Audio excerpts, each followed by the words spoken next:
아버지 감사합니다. 이 거룩한 주일 저희들을 한 10년나 성령님의 부르심에 입어 이 자리에 모여 하나님께 예배를 드리게 기회를 주심을 감사합니다. 하나님 아버지 이 시간에 저희들이 와서 하나님 아버지의 말씀을 듣고자 하오니 저희들의 심령에 임하시사 성령님의 감동하심으로 우리의 마음을 열어주시고 우리의 길을 열어주시고 말씀으로 인하여 이번 주간도 일주일간에 적용을 하여 하나님 말씀에 순종하는 저희들이 되기 원하나이다. 하나님 아버지 도와주시기를 간구하나이다. 특별히 이 시간에 기도한 것은 우리 사랑하는 하나님 아버지 강형숙 사모님과 정혜오대 교우 전은 자매가 한국에 지금 가 있습니다. 하나님 아버지 멀리 떨어져 있지만 우리의 마음은 하나고 한 영으로 저희들을 묶어놨으니 하나님 아버지께서 사랑하는 우리 하나님 아버지 형제 자매들을 보호해 주시고 갔다 올 때까지 온전히 지켜주시고 역사해 주시옵소서. 특별히 지금도 복을 들고 하나님 나라를 세우며 하나님의 선교를 위해서 그들의 목숨을 내놓고 하나님 일을 하는 선교사들 하나님 아버지 기억하여 주시옵소서. 그들이 미얀마 양곤 청년 지도 양육과 음악교육과 낙원 자원들을 모두 하나님 아버지 더운 날씨와 정말 편치 못하는 외국에 가서 고생하는 선교사님들 하나님 기억하시고 특별히 브라질 거리에 하나님 복음을 씨앗을 심고 오신 선교사님의 일이 그 어린아이들의 마음에 역사하여 그들이 더욱더 성숙하고 하나님 영광하여 사는 일꾼들로 만들어주시고 특별히 원조필 남부 맹신 선교사님의 인도 차이나 그레이스 교회 하나님 아버지 그들이 필요한 모든 것을 하나님께서 채워주시고 그들을 보호하여 주시사 하나님 아버지 어디 있던 간에 하나님께서 천군 천사 동원하셔서 보호하여 주시길 간구하나이다. 특별히 우리가 알지 못하는 선교사들 온 세계 여기저기 있는 그들 한 사람마다 이름마다 하나님 기억하시고 그 얼굴을 기억하시니 이 시간에 찾아가 주시서 그들로 하여금 보호를 받게 하시고 하나님의 역사하심에 임하게 역사하시길 저희들이 간구합나이다. 우리들이 더 직접 가지를 못하지만 마음으로 우리의 마음 성령 안에서 하나가 되기 원하나오니 하나님 그들을 불쌍히 해주시옵소서. 그들은 목숨을 내놓고 일을 하고 있습니다. 하나님 아버지 지금도 지어 그들이 위험을 위롭쓰고 하나님 복을 위하여 일하고 있사오니 하나님께서 축복하여 주시고 도와주시고 역사해 주시옵소서. 그래 우리가 하지 못하는 일을 그들이 대신하니 우리는 기도로 그들을 응원할 수 있게 하나님 역사해 주시고 하나님 응답하여 주시옵소서. 우리 교회에 하나님 아버지 함께 주셔야겠나이다. 매주 하나님 아버지 원하신 모든 일이 우리 삶에 이루어지게 하시고 우리를 하여금 하나님 아버지 영광하여 매주 살게 해주시고 작은 교회지만 우리가 한마음 한뜻으로 하나님께 영광되는 작은 교회가 하나님 아버지 크게 쓰임 받는 저희들이 되기 원하나이다. 하나님 아버지 역사해 주시고 언젠가는 하나님께서 찬양팀도 세워 주실 걸 믿고 계속 중보하고 기도합니다. 하나님 아버지 오는 이번 8월 달에 우리가 수련회 작정 확정을 하고 있사오니 하나님 그 수련회도 하나님께서 역사하시고 저희들을 위하여 그 수련회 위에 기도를 함께 중보하는 저희들을 마음을 보시고 역사해 주시옵소서. 오늘 특별히 하나님 아버지 말씀을 위하여 준비하고 나오신 목사님께 함께 해주시고 성령님의 감동하심에 육신의 말이지만 하나님 아버지 그 말씀 하나님 아버지 주신 말씀 살아계신 하나님 말씀이시니 그 말씀을 전달할 적에 하나님 아버지의 음성으로 들리게 하시고 하나님이 원하신 바 깨닫게 하시고 저희들로 하여금 하나님 아버지 적용할 수 있는 깨달음을 임하게 역사해 주시옵소서. 모든 것을 예수 그리스도 이름 받들어 감사하기도 합니다. 마태복음 28장 16절부터 20절까지 제가 읽어드리겠습니다. 11 제자가 갈릴리로 가서 예수께서 일러주신 산에 이르렀다. 그들은 예수를 뵙고 절을 하였다. 그러나 의심하는 사람들도 있었다. 예수께서 다가와서 그들에게 말씀하셨다. 나는 하늘과 땅의 모든 권세를 받았다. 그러므로 너희는 가서 모든 민족을 제자로 삼아서 아버지와 아들과 성령의 이름으로 세례를 주고 내가 너희에게 명령한 모든 것을 그들에게 가르쳐 지키게 하여라. 보아라, 내가 세상 끝날까지 항상 너희와 함께 있을 것이다. 이는 하나님의 말씀입니다. 하나님 감사합니다. 우리 주 예수 그리스도가 주시는 은혜와 평안이 함께 하시기를 기원합니다. 며칠 동안에 날씨가 많이 더워졌습니다. 저도 금요일에 출근해서 이제 트레이닝을 받게 됐는데 10시부터 2시까지 야외 주차장에서 이 코스 연습하는 것을 한 번씩 다 해야 되는, 그리고 그걸 통과하지 못하면 계속해서 반복해야 되는 그런 상황이 있었습니다. 그래서 4시간 동안을 햇볕에 있다가 있을 때는 그냥 좀 덥네 그랬는데 집에 가서 보니까 목 뒤가 뻘겋게 탔더라고요. 그래서 불탄 고구마가 되었다라고 생각을 하고 팔뚝도 막 이렇게 쓰라리고, 그래서 알로에를 바르고 뭐 이제 좀 약간 좀 차갑게 하는 그런 작업을 했는데 아직까지도 조금 쓰라리긴 합니다. 그래도 그렇게 뜨거운 날씨였지만은 다행히도 그늘도 하나도 없었는데도 뭐 다들 지쳐하지 않고 재미있게 그래도 훈련을 마치고 그리고 한 학기를 마무리할 수 있었습니다. 뭐 더우니까 햇볕에 너무 오래 나가 있는 것도 안 되겠지만은 사실 집에서 계속 에어컨을 쐬고 있어 보니까 어제 같은 경우에는 제가 줌으로 하는 그런 회의도 있고 교육도 있고 그래서 낮에 아침에 잠깐 나갔다 와서 낮에 계속 저녁까지 에어컨 있는 방에서 꼼짝도 못하고 있었거든요.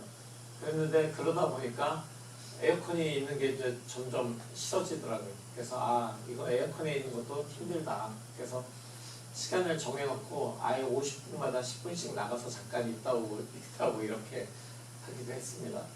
어쨌든 건강을 잘 챙기셔서 이 더위와 또 집안에 있는 시원함 사이에서 온도차를 잘 극복하시고 감기도 걸리지 마시고 잘 건강 챙기시기를 기원합니다. 부활하신 예수가에서는 무덤가에서 여인들을 만나셨습니다. 제자들은 이미 무덤에 아무도 없는 빈 무덤인 것을 보고 돌아갔고 그 무덤가에 머물러 있던 여인들을 예수께서 만나시고 그들에게 제자들을 향해서 갈릴리로 와서 나를 만나다는 말을 전해달라고 말씀하십니다. 그리고 그 후에 예수께서는 이제 갈릴리로 가셨는데 오늘 본문이 바로 그 말씀을 따라서 제자들이 갈릴리에 간 그 상황입니다. 이제 예수께서 말씀하신 대로 갈릴리에 와서 그들이 예수께서 말씀하신 산에 올라갔을 때 그들은 예수님을 만나게 됩니다. 예수님을 만난 그들이 예수님께 나와서 이제 절을 하고 인사를 하고 안부를 나눴지만 그들 중에는 아직까지도 예수님을 의심하는 그런 사람도 있었습니다. 이분이 정말 살아계신 것인가? 사실 우리는 눈으로 무언가를 보면은 사실 그냥 믿잖아요. 눈으로 봤으니까, 내 눈으로 봤으니까 믿게 되는데 제자들 중에는 예수님을 눈으로 보면서도 의심하는 사람들이 그 중에 있었습니다. 근데 예수께서 이제 제자들에게 말씀을 하십니다. 나는 하늘과 땅의 모든 권세를 받았다라고 말씀하십니다. 부활하신 예수께서 나는 하늘과 땅의 모든 권세를 받았다라고 말씀을 하십니다. 제자들은 이 말씀을 어떻게 받아들이고 이해를 했을까요? 하늘과 땅의 모든 권세를 받았다. 부활하신 예수께서 그렇게 말씀하시니까 이제 정말 예수께서 유대 사람들의 나라를 일으키시나 보다. 이제 모든 권세를 죽었다 살아난 그런 존재로서 받게 되었으니 이제는 거칠 것이 없겠구나라는 그런 생각을 했을까요? 근데 그 당시 사람들의 이해에서 이 권세라고 하는 단어가 주는 의미는 우리가 생각하는 권세, 그러니까 영어 번역에서도 파워 또는 authority라고 번역이 되어 있는데 그거를 우리가 그냥 권세, 권위라고 한글 번역에서 번역하고 있는 것과는 조금 다른 그런 언어의 의미를 가지고 있지 않았을까라고 생각을 합니다. 사실 권세나 권력이라고 이야기하면은 그냥 뭐 미국이나 대한민국이나 대통령, 뭐 장관, 뭐 이런 사람들 떠올리게 됩니다. 또는 뭐 검찰이나 경찰이나 이런 사법권을 가진 사람도 생각을 할 수가 있겠죠.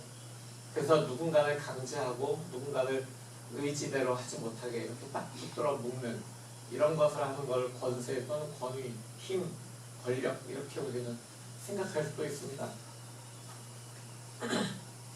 그렇지만 우리말 성경에서 권세로 번역된 단어가 다른 의미를 가지고 있는데 이 헬라어 단어 권세라고 번역된 헬라어 단어 엑수시아라고 하는 이 단어는 조금 다른 뜻을 가지고 있습니다.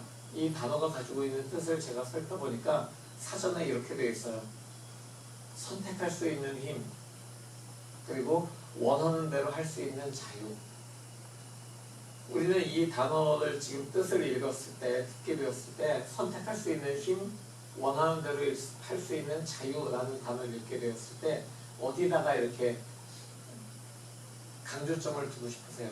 책 같은 걸 읽다 보면은 글씨 위에다가 이렇게 점을 딱 찍어가지고 점을 하나씩 한 글자마다 찍어서 무언가 이렇게 강조하려고 하는 것을 이야기하는데 뭐 방점을 찍는다 이렇게도 우리가 얘기하죠. 근데 우리는 선택할 수 있는 힘, 원하는 대로 할 수 있는 자유, 여기에서 방점을 주로 힘 또는 자유에다가 찍게 됩니다.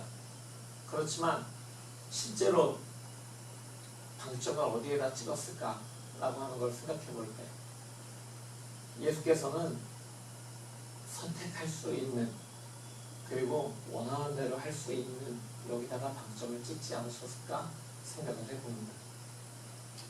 예수님의 권세는 뜻이 하늘에서 이루어진 것 같이 땅에서도 이루어지는 그런 권세를 이야기하는 것입니다.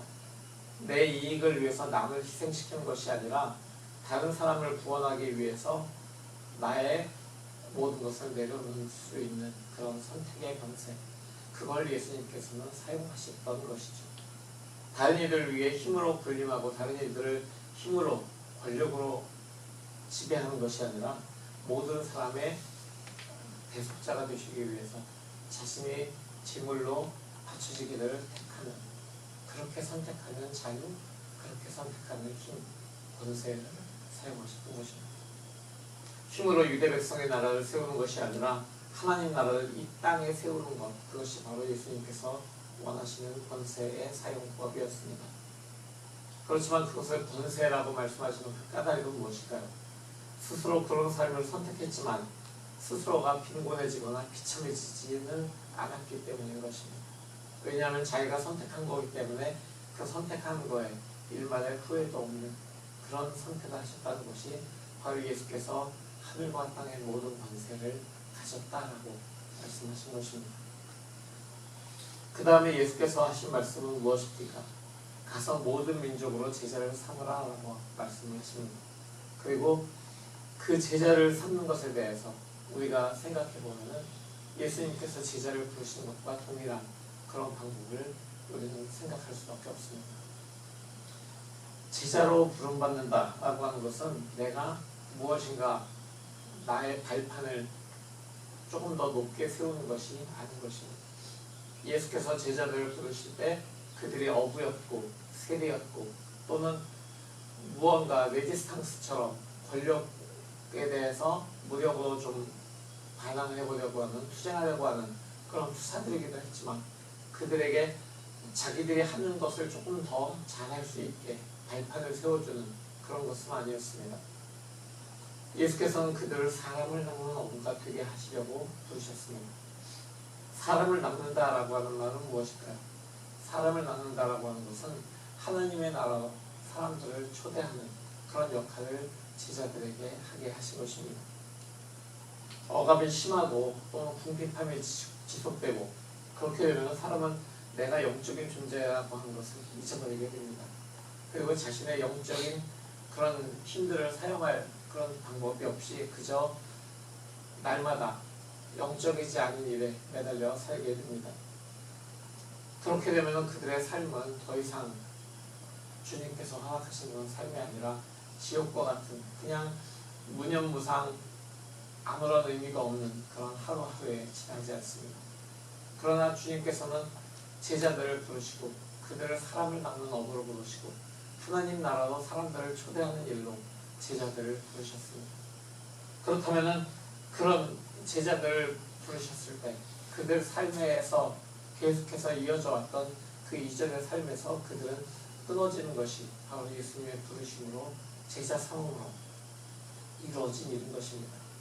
우리가 물질의 노예가 되어서 살 때, 욕망의 노예가 되어서 살 때 우리는 욕망과 그것을 이루기 위한 노력, 그리고 그것이 충족되든지 또는 충족이 안 되든지 라고 하는 그런 두 가지 갈림길에 서게 되고, 충족이 된다고 해도 더 욕망이 생기고 더 노력하게 되고 그리고 더 많은 것을 충족시키려 하는 그런 헛된 길에 빠져들 수가 있습니다.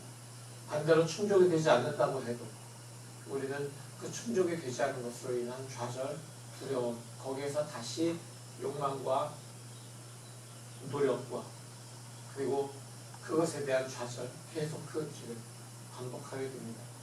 그러나 그런 악순환 속에서 끊어낼 수 있는 것, 그것이 바로 하나님 나라의 초대, 제자로 삼아지는 것이 바로 그 길로 연결되는 그런 것입니다. 그 무한한 악순환의 고리를 끊어내고 주님께서 부르시는 그 부르심대로 사람들을 낳는 업으로 하나님의 나라로 사람들을 초대하는 그런 사람들로 살아가는 것이 바로 제자로 살아간다는 것, 또 제자를 삼는다는 것입니다. 우리가 잘못 또 이해할 수 있는 것이 제자를 삼는다라는 것이 교회를 채우라라는 말로 잘못 이해할 수도 있습니다. 제자를 삼으라라고 하는 이 이야기를 들었으니까 나가서 사람들을 막 불러 모아야지, 교회를 꽉꽉 채워야지, 하나님 나라를 채워야 된다라고 생각하면서 교회에 이 예배당의 사람들을 의자에 꽉꽉 채우는 것이 제자를 삼는다라고 하는 것은 아니죠. 사실 어떤 모임을 우리가 하게 될 때 사람들을 전도 예배, 초청 예배 이런 거 할 때 사람들이 많이 와서 꽉 차는 그런 경험을 했어요. 그러면 성령이 역사하셨다라고 우리는 생각할 수도 있지만 사실 그걸 성령의 역사에 나타나는 것일 수도 있지만 그렇지 않을 수도 있다는 것을 우리는 깨달아야 되는 것입니다. 자기 만족과 하나님의 뜻을 혼합하는 그런 일들이 우리의 삶에서 생겨나면은 하나님의 이름을 헛되게 그렇게 만드는 일이 될 수도 있는 것이기 때문입니다. 하나님의 일을 생각하면서 우리가 사람의 방법으로, 사람의 노력으로 그것을 해낼 수는 없습니다. 성령의 도우심이 있을 때, 성령이 전적으로 우리의 도움이 되고 우리가 성령의 의지에 나갈 때, 거기에 순종해 나갈 때, 그때 하나님께서 그 일에 역사하시고 은혜를 베푸셔서 사람들이 모일 수 있는 것입니다. 성경의 목적이 하나님의 그 창조에서 사람들이 타락했던 것을 다시 원상으로 회복하려는 그런 하나님의 노력을 우리에게 전해주는 것이고, 바로 그 하나님의 마음을 선지자들의 입을 통해서 우리에게 알려주신 바로 그 기록이라는 것을 우리가 기억합니다. 그리고 또한 하나님의 아들이 선지자들이 이루지 못했던 그 구원을 이루시기 위해서 말씀이셨던 하나님께서 인간의 몸으로 이 세상에 오시고 이루어내신 그 구원의 역사, 그리고 그것에 대한 증거와 그것이 전파되는 그 과정들을 성경에 기록해 놓은 것이 바로 우리가 지금 가지고 있는 이 성경입니다. 근데 마태복음 28장 18절에서 20절, 16절부터 20절이지만 정확하게는 18절에서 20절에서 예수님에 의해서 바로 그 하나님의 성경의 목적이 참 잘 강조가 되어 있고, 그리고 그것을 우리가 한마디로 표현할 수 있다면 그것을 우리는 선교라고 이야기를 할 수가 있습니다. 하나님의 뜻을 온 세상에 전하는 것, 우리가 바로 성경 봉독 직전에 읽은 그 찬송가의 후렴처럼 전하고 기도하고 매일 증인의 삶을 살아내는 것, 바로 그런 것을 우리는 다 통틀어서 선교라고 이야기할 수 있습니다. 이 선교라고 하는 단어를 영어로는 미션이라고 하죠. 근데 그 미션이라는 단어가 라틴어에서는 미시오라고 하는 단어로 이야기가 됩니다. 근데 그 미시오라고 하는 단어에는 능동과 수동의 그 개념이 두 개가 다 들어가 있어요.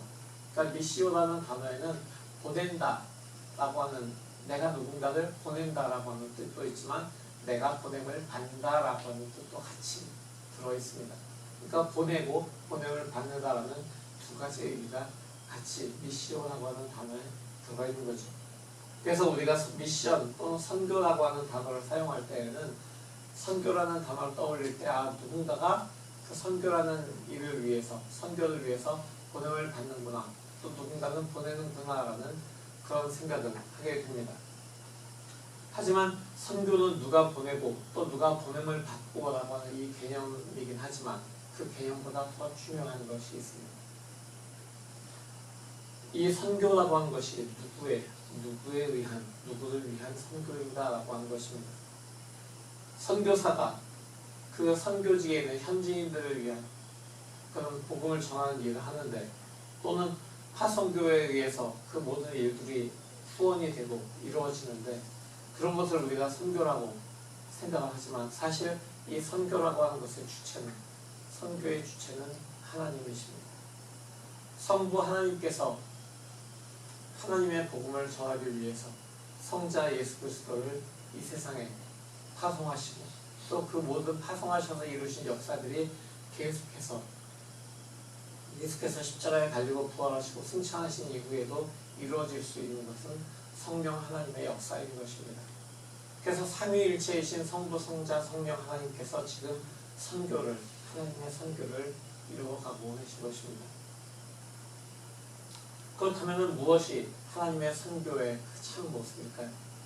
하나님의 선교는 마치 에덴 동산에서 모든 사람들이, 아담과 하와가 에덴 동산에서 하나님과 교제했던 것처럼, 모든 피조물들이 하나님과 교제를 나누었던 것처럼, 그 친밀감 속에서 하나님과 교제를 나누는 것이 선교를 통해서 이루고자 하는 하나님의 나라의 그 모습인 것입니다. 에덴 동산에서 처음에 아담과 이브가 가지고 있었던, 하와가 가지고 있었던 그 상황은, 그 상태는 모든 흠이 없는 상태였습니다. 인간에게 죄가 없었고, 죄가 들어가기 전에 그들은 하나님과 친밀한 관계를 맺고 모든 피조물과도 친밀한 관계를 맺고 있었습니다. 하나님께서는 바로 그런 상태로 세상을 되돌리기를 원하시고, 그것을 바로 하나님의 선교라고 우리는 이야기할 수 있는 것입니다.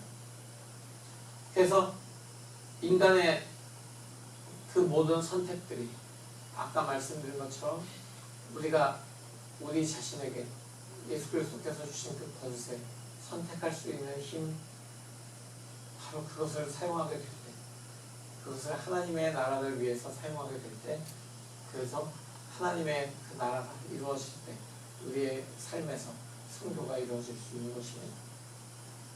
그렇다면 이런 선교에서 가장 중요한 그런 부분은 무엇일까요? 누가 가느냐가 중요할 수도 있습니다. 어디로 가느냐가 중요할 수도 있어요.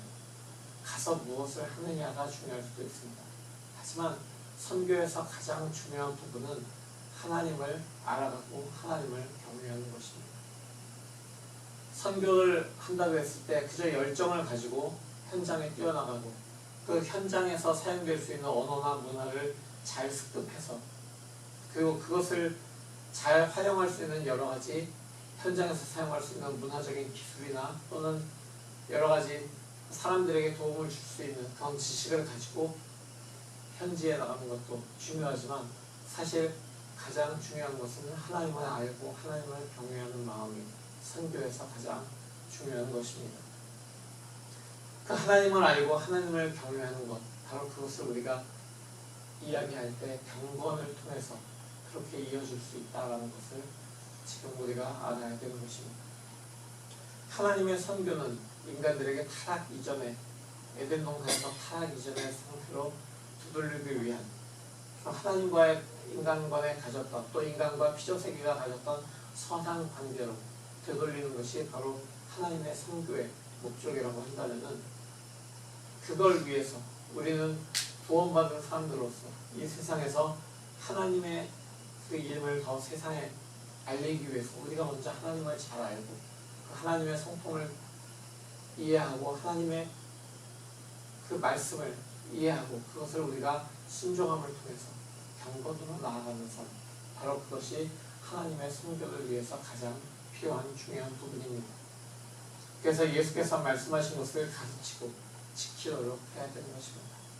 그래서 예수께서 사람들에게 제자를 삼고 내가 너희에게 가르친 모든 것을 가르치고 지키게 하라고 말씀하신 것입니다. 그러면서 세례를 같이 베풀라라고 말씀하셨죠. 성부, 성자, 성령의 이름으로 세례를 베풀라라고 말씀하셨는데, 하나님의 말씀을 알아가는 것도 중요합니다. 하나님의 말씀을 아는 다음에, 그리고 그 경건을 해나가면서 우리에게 꼭 필요한 것이 세례입니다. 우리는 교회에 와서 어느 정도 일정한 시간이 되면 그냥 세례를 받는 것으로 생각을 합니다. 하지만 세례라고 하는 것의 의미는 이전에 하나님을 몰랐던 상황에서의 내가 죽고 예수 그리스도 안에서 새로운 존재로 태어나는 것이 바로 세례의 의미인 것입니다. 세례받는 사람들은 예수와 함께 십자가에 달려 자기가 죽었다라는 것, 이전에 자기가 죽었다라는 것을 인정을 하는 것입니다. 세상에 대해서는 죽고 하나님에 대해서는 사는 것이 세례입니다. 세상에 대해서 죽은 사람이기 때문에 우리는 더 이상 세상의 인력에 의해서 끌려다니지 않습니다. 죄의 인력에 대해서 끌려다니지 않습니다. 물론 예수를 믿는다고 하면서도 여전히 부자유스러운 부분들이 있습니다. 왜냐하면 죄의 그 세력이 아직도 우리를 흔들려고 하고 영향을 미치려고 하기 때문입니다. 그렇기 때문에 우리는 철저히 자신을 십자가 위에서 죽이고 예수 그리스도 안에서 새 생명으로 태어나는 그런 삶의 자세를 만들어 나가야 되는 것입니다. 우리 몸을 죄의 도구로 내주는 것이 아니라 의의 도구로 주님께 사용되기 위해서 계속해서 주님 안에서 훈련을 해 나가야 되는 것입니다. 그것이 세례를 주고 또 세례를 받는 사람들의 참 삶의 모습인 것입니다. 그렇다면 우리는 지금 여기에 누구이고 무엇을 하는 사람들로 이곳에 있습니까? 제자들은 예수님께 이런 명령을 받았을 때 어떤 모습으로 그들은 살아가야 되는 것입니까? 구약의 이스라엘처럼 우리는 과거에 하나님의 은혜를 경험한 사람들입니다. 이스라엘처럼 우리는 하나님의 미래의 은혜의 나라로 하나님의 나라로 택함을 받았던 그런 사람들입니다.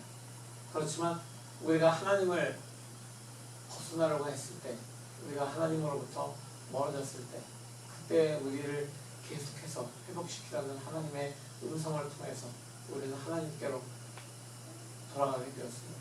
예수 그리스도의 십자가 은혜로 하나님께 돌아가게 된 것입니다. 그래서 우리는 이제 더 이상 세상에 휘둘리지 않고 예수 그리스도의 십자가의 구원의 은혜로 살아가면서 하나님의 선교에 사용되려고 하는 그런 결단을 하는 사람들로 지금 이 자리에 서 있어야 되는 것입니다. 구약의 이스라엘처럼 우리는 하나님의 은혜에 대해서 계속해서 응답하는 그런 삶을 살아가야 합니다. 구약에서 이스라엘을 부르셨던 그 하나님의 목적처럼 우리 하나님의 부르심에 응답하고 세상을 향해서 하나님의 나라를 대표해서 모든 사람들을 하나님 나라로 불러오려는 그런 삶으로 살아가야 되는 것입니다. 그래서 베드로전서 2장에서 이렇게 이야기합니다. 열방 가운데서 선한 삶을 살라. 우리 말입니다. 열방 가운데서 살아가지만 그 안에서 하나님의 선하심을 전하면서 하나님의 선한 사람들로 선한 일꾼으로 살아갈 때 그때 열방이 우리를 통해서 하나님의 선하심을 보고 하나님의 나라로 돌아오게 될 것입니다. 바로 그것이 하나님의 선교가 이루어지는 방법이고 그 하나님의 선교에서 우리의 삶에 나타나는 경건이 중요한 이유입니다. 오늘 본문의 마지막 절에는 예수께서 이렇게 말씀하십니다. 내가 세상 끝날까지 항상 너희와 함께 있을 것이다. 사실 우리는 선교를 하면서도 경건의 훈련을 하면서도 우리의 힘으로 하려고 하는 그런 습성이 아직도 우리한테 남아있는 것을 인정할 수밖에 없습니다. 하지만 지금 우리가 해야 될 것은, 기억해야 될 것은 바로 예수 그리스도께서 제자들을 향해서 지상 대명령을 말씀하시면서 선교에 대한 명령을 하시면서 가장 마지막에 해주신 약속, 세상 끝날까지 내가 너희와 항상 함께 있을 것이라는 이 약속을 우리는 기억해야 됩니다. 우리의 힘으로 무언가를 이루려는 것이 아니라 우리와 함께 살아가시는 예수 그리스도께서 우리를 도우신다는 바로 그 생각을 계속해서 우리 머릿속에 묶어두고서 살아가야 되는 것입니다. 살다 보면은 내가 한 것이 아무것도 아닌 것 같은 그런 생각이 들 때가 있습니다. 내 곁에 아무도 없는 것 같은 그런 생각이 들 수도 있습니다. 희망도 사라지고 삶의 목표도 사라지고 내가 했던 것이 모두 무너지는 그런 상황을 목도할 수도 있습니다. 가족도 친구도 교우 관계도 다 끊어지는 그런 상황이 올 수도 있습니다. 그렇지만 그때 우리가 가장 깊이 깨달아야 할 것이 내 곁에 항상 함께 계시는 분이 누구신가라는 바로 그 사실입니다. 왜냐하면 예수 그리스도께서는 이 세상에 오실 때도 임마누엘로 오셨고 이 세상에서 마지막으로 제자들에게 말씀을 하시면서도 명령을 내리시면서도 내가 세상 끝날까지 너희와 항상 함께 있을 것이라는 그 약속을 해주시는 분이기 때문입니다. 다니엘의 세 친구는 풀무불 속에서 하나님의 보호하심을 인해서 털끝 하나 거스르지도 않았습니다. 다니엘 역시 사자굴에 던져졌을 때 하나님께서 지켜주심을 인해서 그는 사자가 마치 온순한 강아지처럼 자신을 대하는 그런 경험을 함을 통해 하나님을 경험했고, 또 다윗은 불 속에서 숨어서 사울을 피해서 불 속에 숨어 있을 때 그때 만났던 하나님께서 그를 위로해 주시고 그가 쏟아놓은 모든 불평과 그리고 두려움과 그 무서움들을 불안들을 하나님께서 만져주셨기 때문에 그는 그 모든 불안의 기도, 불평의 기도들, 원수를 향한 기도들을 하나님을 향한 찬양으로 바꿀 수가 있었던 것입니다. 핍박자로 예수를 믿는 사람들을 쫓아다녔던 사울은 다메섹 도상에서 앞을 볼 수 없었던 그 상황에서 예수 그리스도를 만나 예수 그리스도께서 그의 삶에 빛이 되어주셨습니다. 주님은 우리가 보기에는 우리 주변에 안 계신 것처럼 보이지만 항상 우리와 함께 하시는 그런 하나님이신 것입니다. 바로 그 주님의 제자로 살기 위해서 우리는 편한 삶과 작별을 보호해야 되는 것입니다. 그저 우리만 알고 살아가는 나와 내 가족만을 생각하고 내 교회만 생각하는 이런 삶에서 벗어나서 세상 속을 향하여서 뚜벅뚜벅 걸어가는 그런 우리가 되어야 됩니다. 세상 끝날까지 항상 너희와 함께 있을 것이다. 바로 그 말씀 붙잡고 세상을 향하여서 나가는 그런 우리가 되어야 합니다. 그렇다면 어떤 성난 파도도 폭풍도 우리는 두렵지가 않습니다. 어떤 관계의 끊어짐도 두렵지가 않습니다.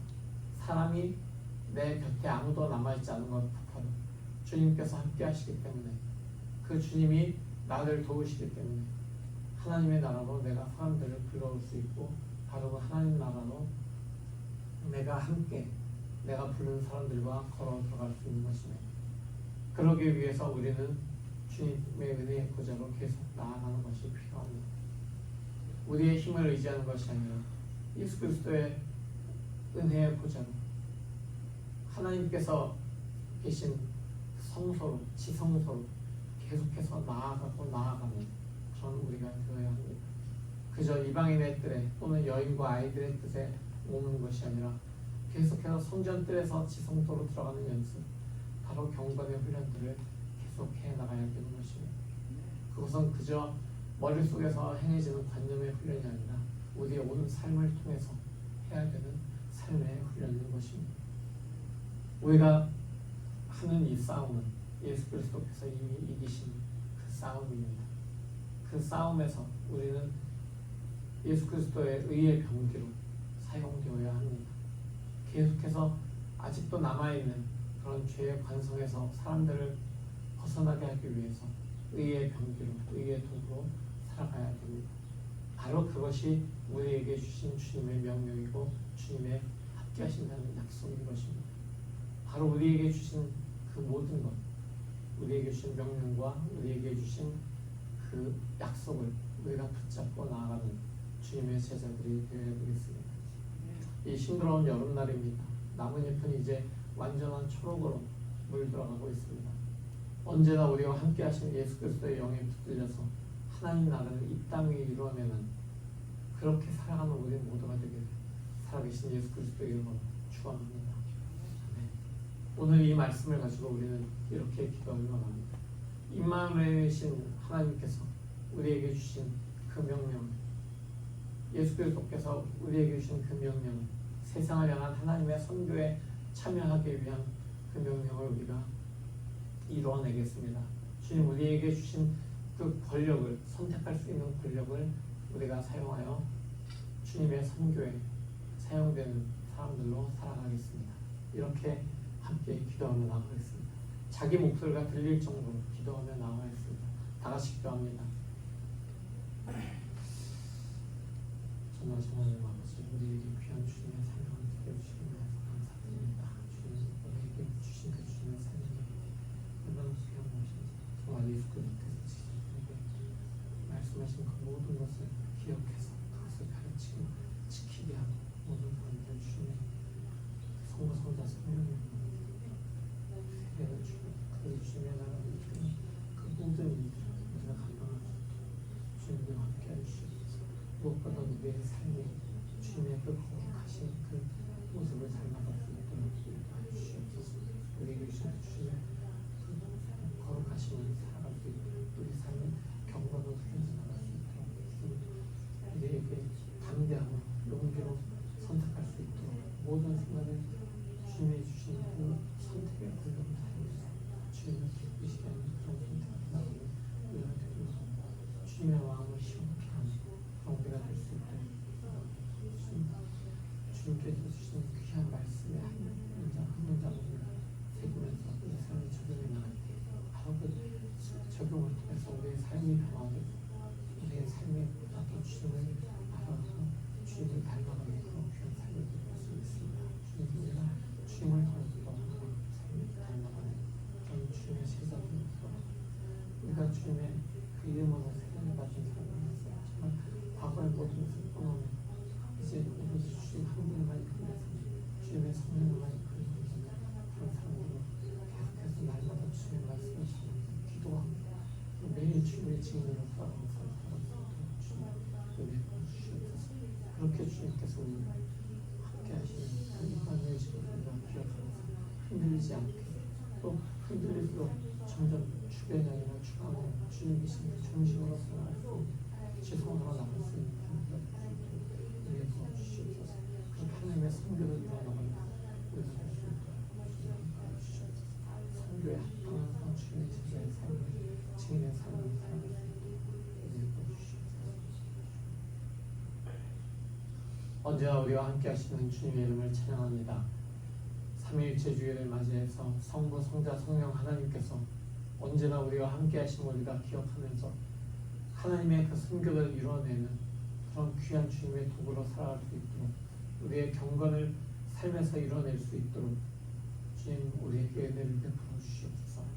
주님의 이름으로 구원을 받은 그런 우리의 삶인 것을 우리가 깨달으면서 계속해서 그 주님의 이름을 부르면서 이 세상에서 주님의 제자로 마땅한 삶을 살아갈 수 있도록 주님 우리에게 주님께서 가르쳐서 알려주신 모든 것을 기억하게 하시고 그것을 사람들에게 전하고 그들을 하나님 나라로 초청하고 그들이 성령의 도우심으로 삼위 하나님의 그 이름으로 세례를 받고 하나님 나라의 백성이 될 때까지 계속해서 모든 사람들을 도우면서 걸어가는 그런 우리의 걸음 될 수 있도록 증인한 삶 될 수 있도록 주님 함께하여 주시옵소서. 예수 그리스도의 이름으로 간절히 기도합니다. 아멘.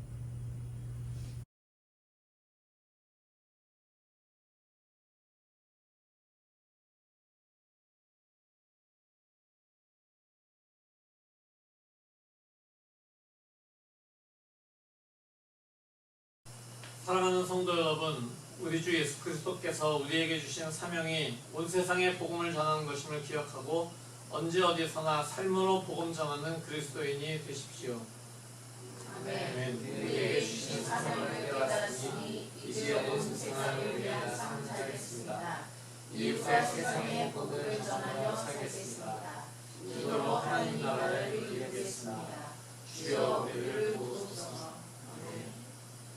이제는 우리 주 예수 그리스도의 무한하신 은혜와 아버지 하나님의 지극하신 사랑하심과 성령의 내주하시고 교통하심이 이제 하나님의 선교를 위한 도구로 결단하고 나가는 귀한 주님의 자녀들 머리 위에 그들의 가정과 학업과 하는 모든 사업이 영원토록 함께 하시옵기를 간절히 축원하옵나이다. 아멘.